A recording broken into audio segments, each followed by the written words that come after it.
Congressman, thanks for stepping out to discuss this mega bill with us, which appears to be on track to become law soon. You last night posted that President Trump is dragging us into an economic crisis if this big, ugly bill is passed. Are you surprised the bill's headed across the finish line?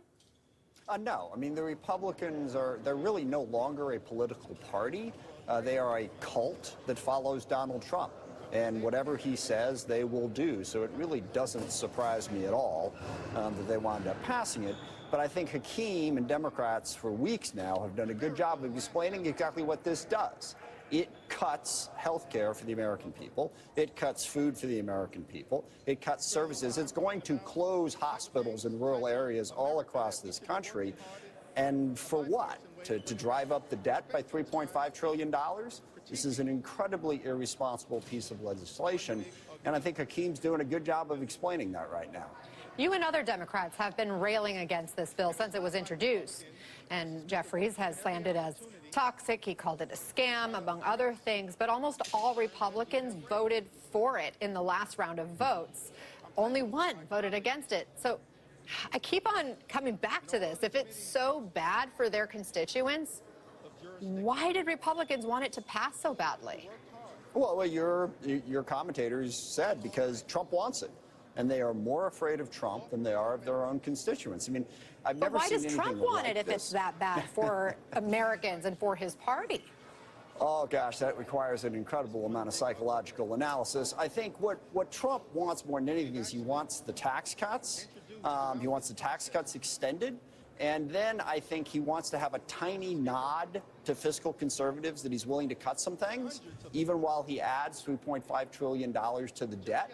So I think that's the thinking. But more than anything, I think President Trump has gotten to the point where he doesn't think he's ever going to be accountable. I mean, whatever he decides he wants on a given day, he can go get, and the Republicans are going to back him up on it. So I don't think there's a lot of deep policy thought in what the president is proposing. I mean, obviously, he talked throughout the campaign about fiscal responsibility and the debt, and now he's blown it up by $3.5 trillion.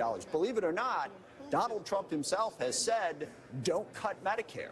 In fact, he used the vulgarity when he talked to the House Republican caucus months ago to describe, don't touch Medicaid.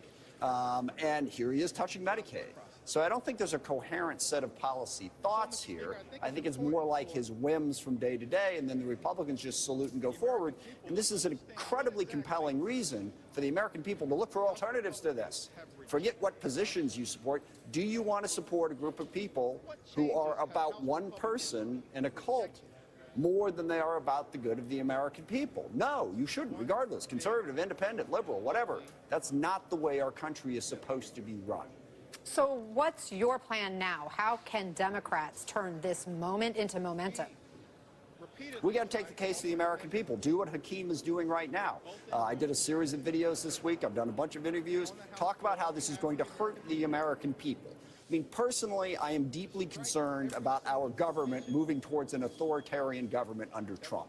But oddly, that's a little bit harder case to make to the American people. But you can go to the American people and say your hospital shut down. You didn't get health care. You didn't get food. You can go to the American people and show them how Trump's policies are directly impacting their quality of life in a negative way. Not to mention, again, saddling us with an ever-growing debt. We got to go make the case to the American people 24/7, 365. You are the ranking member of the House Armed Services Committee. So before I let you go, I want to ask you about another big development this week. As we understand, the president is having a phone call this morning with Russian President Putin, and this comes right after Defense Secretary Pete Hegseth ordered a pause on sending missiles and ammunition to Ukraine, according to two defense officials. You have said that this harms U.S. national security. How so? Yeah, well, it harms U.S. national security because Russia, China, Iran, and North Korea are working together. Right now, that manifests itself most in Ukraine. Iran is helping Russia. North Korea is helping Russia. China is helping Russia.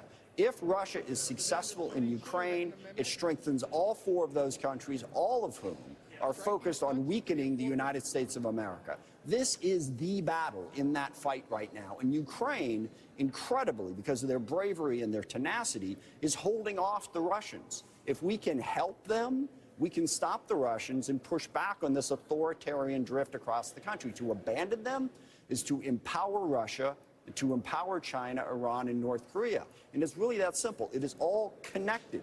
And the Trump administration seems to be not focusing on that. They're saying, well, we can't help Ukraine because we're worried about China. No, we have to help Ukraine because we're worried about China. They are completely missing what is going on here from a national security standpoint. Congressman Adam Smith of Washington State, thank you very much for being with us.